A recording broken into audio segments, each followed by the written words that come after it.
जी हां दोस्तों, राजस्थान में दो हिंदू आतंकी गिरफ्तार, पाकिस्तान के लिए जासूसी करते हुए पकड़े गए। गोदी मीडिया ने धर्म देखकर छुपाई खबर। अगर आप भी गोदी मीडिया का विरोध करते हैं तो लाइक कीजिए इस वीडियो को, चैनल को सब्सक्राइब करने के बाद घंटी को बजाना बिल्कुल ना भूलें। दरअसल राजस्थान में दो हिंदू आतंकवादियों को गिरफ्तार किया गया जो कि भारत देश में बैठकर पाकिस्तान के लिए जासूसी करते थे, लेकिन धर्म देखकर। गोदी मीडिया ने इस खबर को छुपाने की कोशिश की। इस मामले पर ना ही गोदी मीडिया ने डिबेट की और ना ही भारतीय जनता पार्टी के नेताओं ने भड़काऊ बयान दिया। दरअसल पुलिस द्वारा हाथ लगे ये जासूस हिंदू थे। इसी वजह से गोदी मीडिया के पत्रकारों ने इस खबर को छुपाने की कोशिश की। अगर इनकी जगह कोई मुस्लिम व्यक्ति होता तो वहीं गोदी मीडिया पूरे मुस्लिम धर्म को टारगेट करने का काम करती और वहीं भारतीय जनता पार्टी के नेता सांप्रदायिक माहौल बनाने की कोशिश करते। हालांकि कई ऐसे मामले सामने भी आ चुके हैं, लेकिन सबसे पहले दैनिक भास्कर की खबर पर नजर डालते हैं, जिसने इस बात का खुलासा किया। आईएसआई के लिए जासूसी करने वाले दो युवक गिरफ्तार, पाकिस्तान भेजते थे सेना के हथियारों की जानकारी। पाकिस्तान के लिए जासूसी करने के आरोप में बीकानेर और झुंझुनू से दो युवक को गिरफ्तार किया गया। ये दोनों पाकिस्तान की खुफिया एजेंसी आईएसआई के लिए काम करते थे। इन दोनों आरोपियों को पकड़ने के लिए आर्मी, यूपी एटीएस और राजस्थान पुलिस ने मिलकर ऑपरेशन चलाया। राजस्थान पुलिस ने इस गिरफ्तारी की पुष्टि की है। पकड़े गए आरोपियों का नाम विकास और चिमन लाल है। रिपोर्ट के अनुसार विकास और चिमन लाल के बारे में कई जानकारियां निकलकर सामने आई।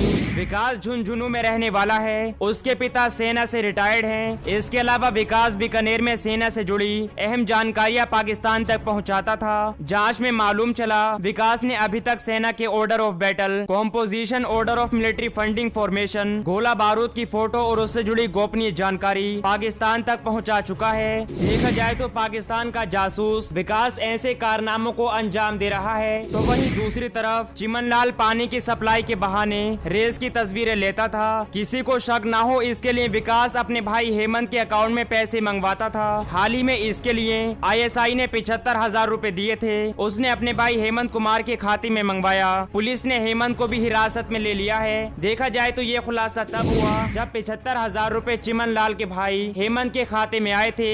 इसी मामले को देखते हुए राजस्थान पुलिस ने विकास, चिमनलाल और चिमनलाल के भाई हेमंत को रंगे हाथ पकड़ लिया है। देखा जाए तो इस कारनामे को किसी और ने अंजाम नहीं दिया, बल्कि भारत देश में बैठकर दो पाकिस्तानी जासूस पाकिस्तान के लिए काम कर रहे थे।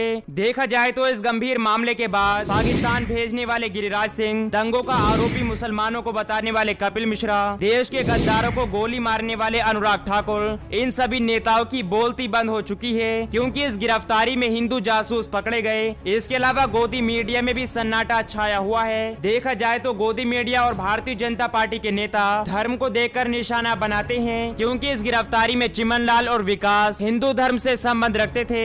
इसी वजह से इस मामले को गोदी मीडिया ने टारगेट नहीं किया और ना ही इस मामले पर गोदी मीडिया ने कोई भी डिबेट की। इसके अलावा इस मामले को लगातार गोदी मीडिया छुपाने की कोशिश कर रहा है। हालांकि पिछले दिनों 1 मई को तारिक मीर नाम का आतंकवादी पकड़ा गया। देखा जाए तो व्यक्ति मुसलमान था, लेकिन मुसलमान होने के बाद भी तारिक मीर की खबर को छुपाया गया। दरअसल खबर छुपाने की वजह ये थी कि तारिक मीर भारतीय जनता पार्टी का नेता रह चुका था। पत्रिका की रिपोर्ट के मुताबिक तारिक मीर ने 2014 में भारतीय जनता पार्टी की टिकट पर शोपिया से विधानसभा चुनाव लड़ा था। इसी वजह से गोदी मीडिया ने तारिक मीर को टारगेट नहीं किया। देखा जाए तो गोदी मीडिया पूरी तरह भारतीय जनता पार्टी की चापलूसी कर रही है। अगर कोई भी खबर ऐसी होती है जिससे मोदी सरकार को बेनकाब किया जा सके, तो उस खबर को गोदी मीडिया लगातार छुपाने की कोशिश करती है। इसके अलावा केरल में हथनी की मौत को लेकर मुसलमानों को जिम्मेदार ठहराया गया था।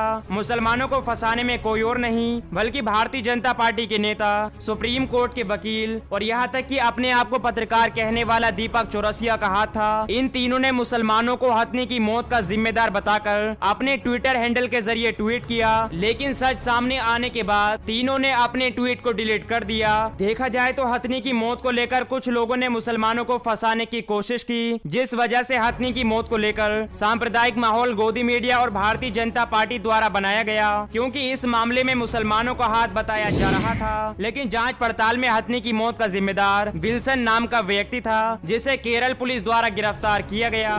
इसके अलावा हिमाचल प्रदेश में गाय के साथ वही हुआ जो केरल में हथनी के साथ हुआ। लेकिन इसके बाद भी गाय के नाम पर राजनीति करने वाले भारतीय जनता पार्टी के नेता इस मामले पर चुप रहे, क्योंकि गाय को विस्फोटक खिलाने वाला व्यक्ति हिंदू था जिसका नाम रिपोर्ट के अनुसार नंदलाल पाया गया। और यह घटना हिमाचल प्रदेश की है जहां पर भारतीय जनता पार्टी की सरकार है। अगर भारतीय जनता पार्टी के नेता और गोदी मीडिया के पत्रकार अगर इस खबर पर डिबेट की जाती तो ऐसे में भारतीय जनता पार्टी की बदनामी थी और वहीं आरोपी भी हिंदू था। इसी वजह से गोदी मीडिया और भारतीय जनता पार्टी के नेताओं ने सांप्रदायिक माहौल बनाने की कोशिश नहीं की। अगर ये घटना छत्तीसगढ़ की होती और गाय को विस्फोटक खिलाने वाला व्यक्ति मुसलमान पाया जाता तो ऐसे में गोदी मीडिया को टीआरपी कमाने का मौका मिल जाता। लेकिन यह घटना हिमाचल प्रदेश की निकली और वहीं गाय को विस्फोट खिलाने वाला व्यक्ति नंदलाल था। इसी वजह से इस खबर को छुपाने की कोशिश की गई। देखा जाए तो गोदी मीडिया पूरी तरह से भारतीय जनता पार्टी को बेनकाब होने से बचा रही है और ऐसे में जो खबर भारतीय जनता पार्टी को बेनकाब करती है उस खबर को दबा दिया जाता है।